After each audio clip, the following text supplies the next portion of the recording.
Amigos de Voces Críticas, ¿deben pagar impuestos quienes rentan inmuebles o quienes rentan bienes muebles como maquinaria o como vehículos?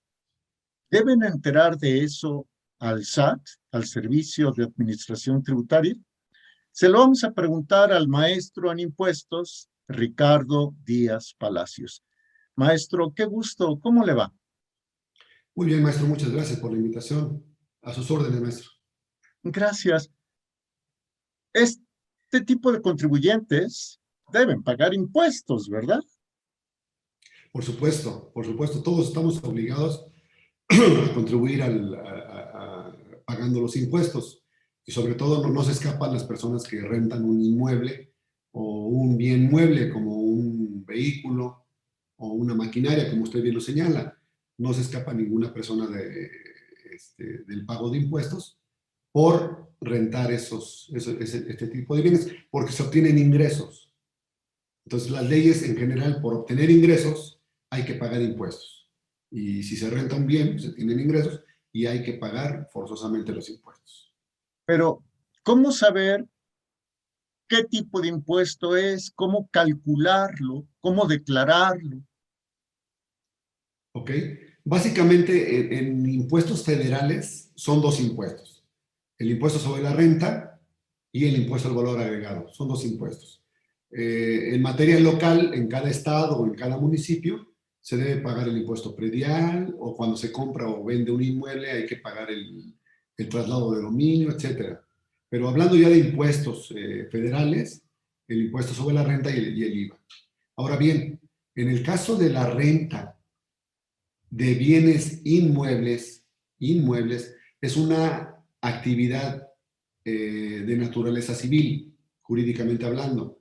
Y en el caso de bienes muebles, es una actividad de naturaleza mercantil, lo cual cambia los efectos jurídicos y ya pasándolo al mundo fiscal, también cambia en el caso solamente de personas físicas.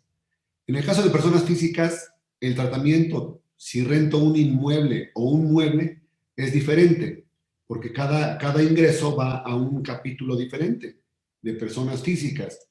Sabemos que en personas físicas hay ingresos por salarios, ingresos por honorarios, arrendamiento de bienes inmuebles, y en el caso de bienes muebles va como una actividad empresarial.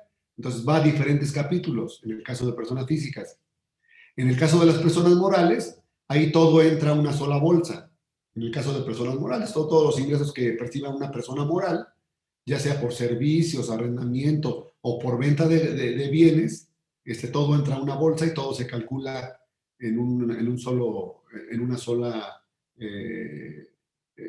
cálculo, en una sola burbuja en el impuesto sobre la renta para efectos de personas morales. En el caso de personas físicas es en cada capítulo. Estamos platicando con el maestro Ricardo Díaz Palacios, maestro en impuestos. Cuando una persona renta un inmueble, el pago de impuestos, me imagino que debe tener un piso y un tope. Más o menos, ¿en qué rangos se maneja este impuesto? Ok. En el caso de la renta de inmuebles, si es persona moral, como le comenté, es diferente el asunto. Porque ahí la persona moral, por cualquier tipo de ingresos, va a pagar el 30% sobre su utilidad. En el caso de persona moral. En el caso de persona física, ahí sí cambia un poquito porque hay dos opciones para el pago de impuestos. Una, que de sus ingresos aplique deducciones como mantenimientos, como pago de salarios por el cobro de rentas, honorarios, etc. Entonces, esos pagos de deducciones pueden restarse de los ingresos para efectos del cálculo del impuesto. Decimos las deducciones reales. Pero hay una opción para las personas físicas que se llama deducción ciega. La deducción ciega se aplica el 35%, así nada más se le resta el 35% del ingreso para que, como deducción, automáticamente, por eso es ciego, porque no se requiere ningún documento, no se requiere nada. Si yo rento un inmueble en 10,000 pesos, 3,500 automáticamente es deducción, automáticamente. Entonces voy a calcular el impuesto no sobre 10,000, sino sobre 6,500. Y aparte puedo restar el impuesto predial. Rento el impuesto predial y en lugar a lo mejor de 6,500 me quedan 6,000 o 5,500. Y sobre eso calculo el impuesto. Entonces el impuesto puede llegar hasta un 20% en el caso de las personas físicas. De un 20 a un 23% las personas físicas, o incluso menos del 20%, un poquito menos. Bueno, en el caso de percibir ingresos muy fuertes, porque si perciben ingresos pequeños, pequeñitos, estamos hablando de que la tasa de impuestos puede llegar hasta un 5, 6, 7% de una persona física. No así de una persona moral, que siempre va a ser el 30% sobre el total del ingreso. Pero, ¿qué debemos entender por ingresos pequeñitos? Ingresos pequeñitos, maestro, yo estoy estimando que sean unos 15, 20 mil, de 15, 20 mil pesos hasta 50, 100 mil pesos mensuales. Esos son ingresos pequeños para efectos del arrendamiento, que yo creo que están entre un 10, un 15% máximo de tasa de impuestos sobre los ingresos, en ese ingreso. Ya pasando esos ingresos, ya la tasa se eleva mucho. Puede llegar hasta, le digo, hasta máximo 23, 24% del pago de impuestos, aunque rente 4, 3 millones de pesos mensuales. Correcto. Maestro, ¿qué hacer cuando una persona renta, pero no sabe de contabilidad?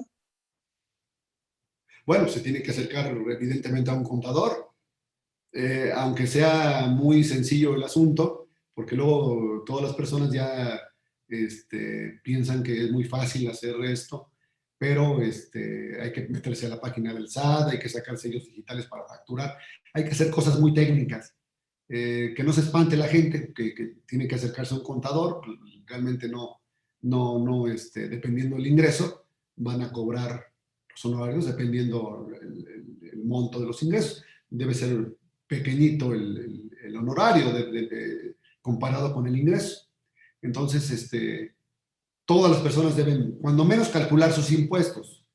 En algunos casos especiales, a lo mejor no les da pago de impuestos. ¿Por qué? Porque traen otras actividades que pueden ayudar a reducir el pago de impuestos en arrendamiento. Pero evidentemente, dependiendo las personas, dependiendo sus actividades, tendrían que tener un contador que les auxilie, cuando menos que les oriente al pago de los impuestos. Más o menos, ¿en cuánto está el cobro de honorarios de un contador para una persona que tiene pocos ingresos? Un promedio, no sé si existe. Sí, realmente un contador se fija en los ingresos y en el total de operaciones, pero no creo que ande pasando un 5%, 4%, si son ingresos pequeños. Si son ingresos pequeños. Eso es.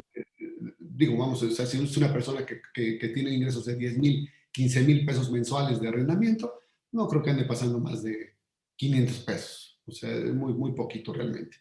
Muy Eso poquito es. realmente. 500 pesos mensuales. Eso es. Así es. Maestro, pues muchas gracias. No sé si hay algo pendiente que no le haya yo preguntado.